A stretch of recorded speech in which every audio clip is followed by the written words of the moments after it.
Shalom, selamat pagi Bapak Ibu yang dikasihi Tuhan. Kembali kita akan bersama-sama merenungkan kebenaran firman Tuhan dalam renungan Gereja Pauk Kemang Pratama.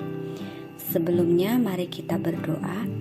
Tuhan Yesus yang baik, kami sungguh mengucap syukur untuk penyertaan dan perlindungan Tuhan dalam kehidupan kami. Sepanjang malam hari ini, Tuhan Yesus boleh menjaga dan melindungi kami.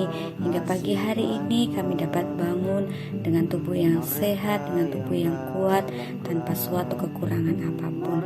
Pagi hari ini kami rindu, sebelum kami menjalankan setiap aktivitas kami ingin merenungkan kebenaran firman Tuhan. Biarlah kuasa Roh Kudus-Mu mengurapi setiap kami, hikmat Tuhan memenuhi setiap kami, agar kami boleh mengerti, memahami setiap apa yang Tuhan ingin kehendaki untuk kami lakukan dalam kehidupan kami.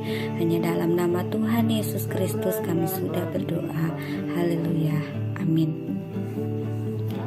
Nats renungan kita pagi hari ini terdapat dalam Roma 8 ayat 1 sampai 17 dengan tema pembaharuan oleh Roh Kudus. Nats ini berbicara tentang dua hal. Yang pertama, jalan hidup orang yang mengandalkan Roh Kudus, dan yang lain berbicara tentang jalan hidup orang yang mengandalkan kekuatan daging atau manusia. Dari dua poin ini, Rasul Paulus menjelaskan bahwa orang yang hidupnya dipimpin oleh keinginan dagingnya tidak mendapatkan bagian dalam Kristus. Bahkan orang seperti itu tidaklah berguna, bagaikan sampah yang tinggal menunggu ajalnya. Rasul Paulus sendiri salah satu contoh yang menarik, di mana hidupnya hampir tidak berguna dan bahkan menjadi manusia pembunuh ketika ia belum ada dalam Kristus. Rasul Paulus adalah seorang penganiaya dan pembunuh orang Kristen di Yerusalem pada zaman awal kekristenan. Bahkan Rasul Paulus meminta persetujuan dari para imam kepala untuk pergi ke Damsyik membunuh orang Kristen di sana. Rasul Paulus yang adalah pembunuh karena ia hidup dalam pimpinan keinginan dagingnya, akhirnya diubahkan oleh Roh Kudus. Rasul Paulus mengalami pembaharuan oleh Roh dalam perjalanan menuju ke Damsyik. Dalam perjalanannya, Rasul Paulus dinaungi oleh cahaya, dan dari cahaya itu keluarlah suara yang berkata, "Saulus, Saulus, mengapa engkau menganiaya aku?" Saulus terjatuh dan bertanya, "Siapakah engkau, Tuhan?" Lalu Roh itu berkata, "Akulah Yesus yang engkau aniaya itu." Pada saat itu Saulus buta 3 hari 3 malam, dan Roh memerintahkan Ananias untuk memberkati Saulus. Dan setelah Saulus diurapi oleh Ananias, selaput mata Saulus terbuka dan ia dapat melihat, sehingga namanya berubah menjadi Paulus. Saulus yang tidak berguna itu, seorang pembunuh, telah diubahkan oleh Roh Kudus menjadi Paulus yang tidak lagi berjalan dalam keinginan dagingnya, melainkan berjalan dalam pimpinan Roh Kudus. Ia yang tidak berguna kini menjadi berguna untuk kemuliaan Tuhan, yaitu Saulus menjadi rasul Tuhan. Karena yang pertama, hidupnya telah diubahkan oleh Roh, yaitu dari pembunuh menjadi pemberita kabar baik. Dosanya telah diampuni. Dia yang harusnya mati karena dosanya, namun ia telah hidup kembali karena Roh Kudus telah membaharuinya dan Kristus telah mati baginya. Kedua, pola pikirnya telah diubahkan oleh Tuhan. Rasul Paulus awalnya hanya memikirkan kepentingannya dan kepentingan kaum Farisi dan ahli Taurat. Baginya, orang yang tidak hidup di bawah hukum Taurat, melainkan hidup di bawah kasih karunia, itu adalah musuh Allah karena tidak melakukan hukum Taurat. Padahal Kristus datang ke dunia bukan meniadakan hukum Taurat, melainkan menggenapinya. Hal inilah yang tidak dimengerti oleh Rasul Paulus, sehingga ia dengan gampang membunuh orang Kristen di Yerusalem karena pola pikirnya yang salah dan belum diubahkan. Karena pola pikir Paulus telah berubah, itulah sebabnya ia mengatakan sebuah kebenaran bahwa orang yang dipimpin oleh Roh Kudus, ia akan beroleh kehidupan dan kebahagiaan. Sedangkan orang yang hidupnya dipimpin oleh keinginan dagingnya beroleh kematian.